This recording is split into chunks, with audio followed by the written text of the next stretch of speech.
friends, and welcome to Sharekhan pre-market view. Indian markets taking cues from the international market continued to remain under pressure yesterday.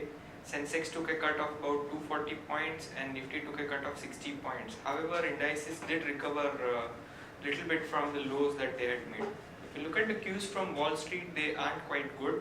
Wall Street corrected for third day in a row, led specifically by the technology shares. Apple, Microsoft corrected quite sharply. Dow index was down by about 132 points.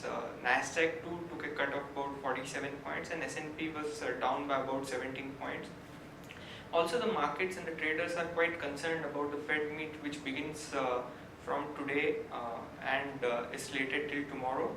Though not much is expected on the interest rate, but definitely the traders would keep an eye on any cues from Fed out there. We also have Bank of Japan, which is likely to begin its meet tomorrow, that is Wednesday, and the pre-exit in the coming week. So overall, all of the international markets continue to trade, and the risk-off is seen across the globe. Even the Asian markets, taking cue from the US, is down. Most of the Asian markets are down between 1.5% to half percentage point. Singapore Nifty is also indicating a negative opening, though the cut is quite small and it is indicating a negative opening by 17 points. If you look at the flows from FIIs continue to pump in positive flows in the cash market. They were small buyers of 212 crores in the cash market. They were seller of 616 crores in the index future, whereas DIA sold 598 crore worth of stocks in cash market. Now, after this negative kind of an opening, how Nifty is likely to react and behave throughout the day? Let's have a view from our derivatives team. Good morning, friends. We'll give analysis on derivatives. Yesterday's market, where we have seen Nifty starting off with a negative bias in line with the negative cues from the international markets, and thereon it continues to slide on the lower side throughout the day. However, at the later part of the day, some respite was seen, but eventually Nifty did close on a negative note with a decent loss of around 0.73 odd percentage, just about 8,100 at 8130.65. The middle part of the day, we did saw Nifty sliding below 8,100 odd level, but after that we did saw Nifty showing some kind of support around 8080 to 8,100 levels, and then bounce back from that. On the open interest terms, we did saw a 3% unwinding in the open interest. On the absolute terms, 6.45 lakh shares were shadowed in the open interest, and cost of carry did increase from 4.5% to 5%. That is, Nifty premium is anywhere around 20 odd points, indicating majority of the unwinding which was seen in the yesterday's trade was due to the long unwinding. While put call ratio also decreased by 1 basis point from 1.12 to 1.11, and volatility index inched higher by 4% from 15.97 to 16.58 odd levels. Now, on the options activity, not major activity to highlight on. 8,400 strike price call option have been continuously showing an unwinding. Remember, friends, 8,400 used to be the highest in terms of open interest, and now the position is now getting shift from the higher strike price to the lower strike price. That is 8,200 call option. I've seen an addition of 5%. However, 8,300 strike price call option remains as the highest in terms of open interest, with around 55 lakh shares in it. While in the put side, after seeing a sharp fall in the initial part of the day, 8,100, remember friends, we did suggest 8,100 put option did saw a significant amount of put writing when the market since the start of the series was going on the higher side, and due to which in yesterday's trade we have seen an short covering in the strike price.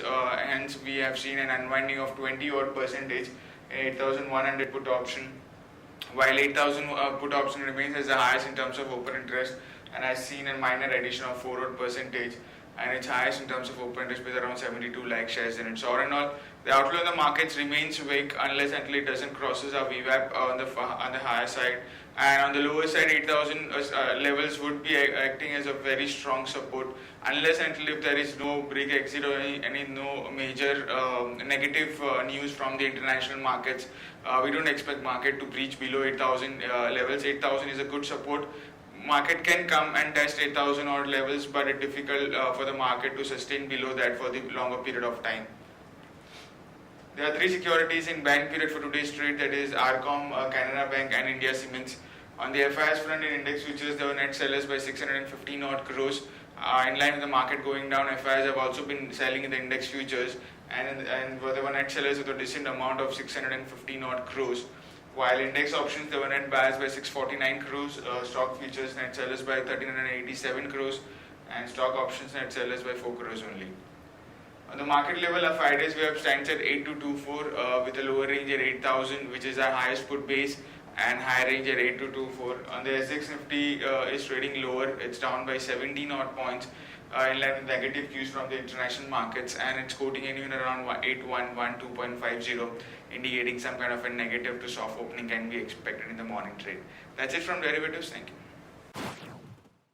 Friends, now let's look at the trading ideas for the day. The first one being Delta Corp. Now, Delta Pleasure Cruise Company Private Limited, which is a wholly owned subsidiary of Delta Corp, has been granted license by the government of Goa to operate their vessel MV Royal Float Deltin Cravula in the Mandovi River. So this is sentimentally positive news for Delta Corp, and one can long it with stop loss of 80. The potential upside could be closer to 86 levels. Next idea is DLF.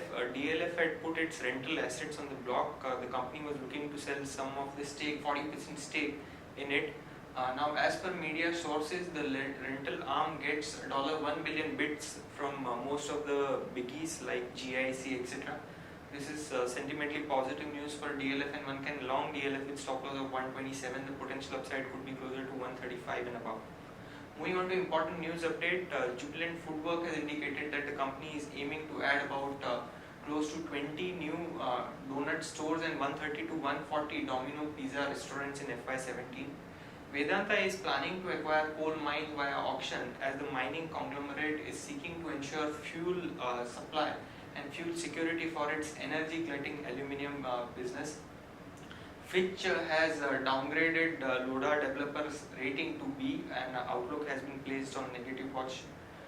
China Auto Association has released SUV data, and China May SUV sales stood at 6.27 lakhs unit, which is a growth of about 36% YOY. Bank of India may sell close to 5% stake in Sibyl. ABB India has commissioned 5 substations in Tamil Nadu, connected 648 megawatt solar power to the grid. TCS on Monday has indicated that they have entered into a global partnership with Randstad Global IT Solution. This is essentially to design and deploy its end-to-end public cloud marketplace. Coal India Limited has offered 2.8 million ton of coal via e-auction route.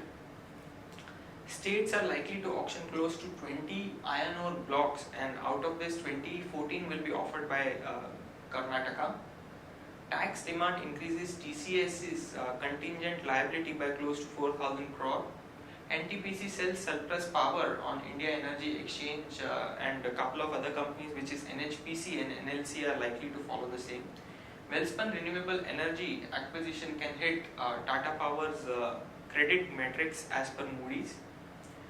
Bupa completes acquisition of additional 23% stake in Max JV.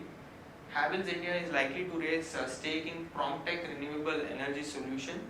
FIIs and RPI, as per RBI, can now invest up to 80% via PIS in IIFL Holding Limited. Retail inflation has inched up to 5.76% in May. SBI begins work on framework for subsidiary merger plan.